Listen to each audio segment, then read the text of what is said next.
ಈ ರಾಜಕೀಯ ವ್ಯಕ್ತಿ ಸನ್ಮಾನ್ಯ ದೇವೇಗೌಡರು ಕುಟುಂಬ ಮಾತ್ರ ಈ ದೇಶದಲ್ಲಿ ಹಣ ಮಾಡಿದಾರಾ? ಬೇರೆ ಯಾರು ಹಣ ಮಾಡಿಲ್ವಾ?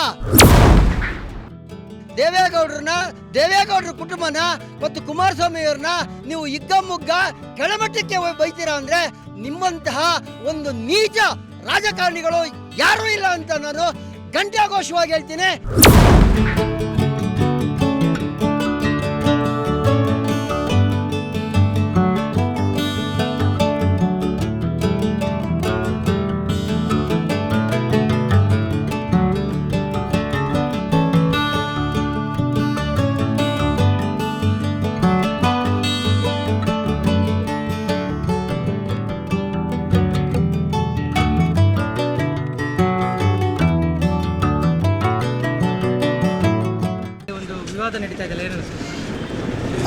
ನಮಸ್ತೆ. ಕರ್ನಾಟಕದ ಎಲ್ಲ 6 ಕೋಟಿ ಜನಕ್ಕೆ ನಮಸ್ಕಾರ ಮಾಡ್ತಾ ಇದ್ದೀನಿ.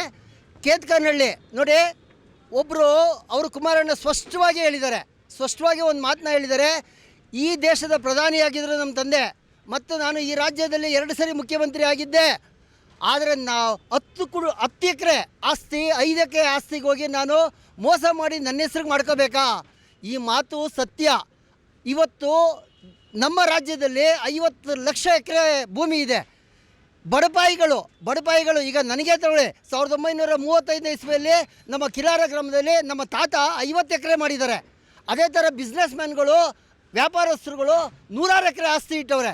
ಅಂಥದ್ರಲ್ಲಿ ಒಬ್ಬ ಪ್ರಧಾನಿಯಾದಂತಹವರು ಮತ್ತು ಆಗಿನ ಕಾಲದಲ್ಲಿ ಅವರು ದೇವೇಗೌಡರು ನೀರಾವರಿ ಸಚಿವರಾಗಿದ್ದರು.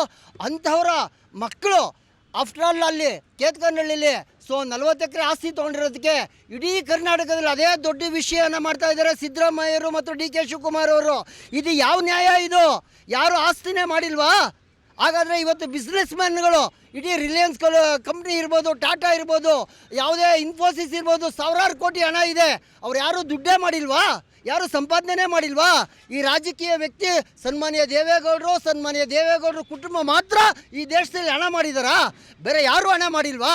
ಇಂಥ ನೀಚ ಮಾತನ್ನು ಮಾತಾಡಿ ಅಲ್ಲಿ 2011-12 ಇಸ್ವಿಯಲ್ಲಿ ಅವಾಗಲೇ ಯಡಿಯೂರಪ್ಪರು ಒಂದು 50 ಜನ 60 ಜನ ಅಧಿಕಾರಿಗಳನ್ನ ಕಳಿಸಿ ಅವಾಗಲೇ ಎಲ್ಲ ಕಂದಾಯ ಇಲಾಖೆಗಳ ಪತ್ರಗಳನ್ನು ನೋಡಿದ್ರು. ಅವತ್ತೇ ಒಂದೇ 1 ಎಕರೆ ಕುಮಾರಸ್ವಾಮಿಯವರು ಜಾಸ್ತಿ ಇಲ್ಲ ಅಂತ ವರದಿ ಬಂತು. ಆದರೆ ಅವತ್ತು 2011-12 ಇಸ್ವಿಯಲ್ಲಿ ಯಡಿಯೂರಪ್ಪರ ಅಧಿಕಾರಿಗಳಿಗೆ ಸಿಗದೇ ಇರೋವಂಥದ್ದು ನಿಮಗೆ ಯಾಕ್ರಿ ಸಿಕ್ತು? ನಿಮಗೆ ಯಾರವರೇ? ಮತ್ತು DK ಶಿವಕುಮಾರ್ ಅವರೇ ಅಥವಾ ಕಂದಾಯ ಇಲಾಖೆ ಅಧಿಕಾರಿಗಳೇ? ನಾಚಿಕೆ ಆಗಬೇಕು ನಿಮಗೆ ಈ ಜನ್ಮಕ್ಕೆ. ಇವತ್ತು ಕರ್ನಾಟಕದಲ್ಲಿ ಸುಮ್ಮನೆ ದೇವೇಗೌಡರ ಕುಟುಂಬನ ಮತ್ತು ಕುಮಾರಸ್ವಾಮಿಯವ್ರನ್ನ ನೀವು ಹಿಗ್ಗಮುಗ್ಗ ಕೆಳಮಟ್ಟಕ್ಕೆ ಬೈತೀರಾ ಅಂದರೆ ನಿಮ್ಮಂತಹ ಒಂದು ನೀಚ ರಾಜಕಾರಣಿಗಳು ಯಾರೂ ಇಲ್ಲ ಅಂತ ನಾನು ಘಂಟಾಘೋಷವಾಗಿ ಹೇಳ್ತೀನಿ. ಇದನ್ನು ದಯಮಾಡಿ ಬಿಡಿ.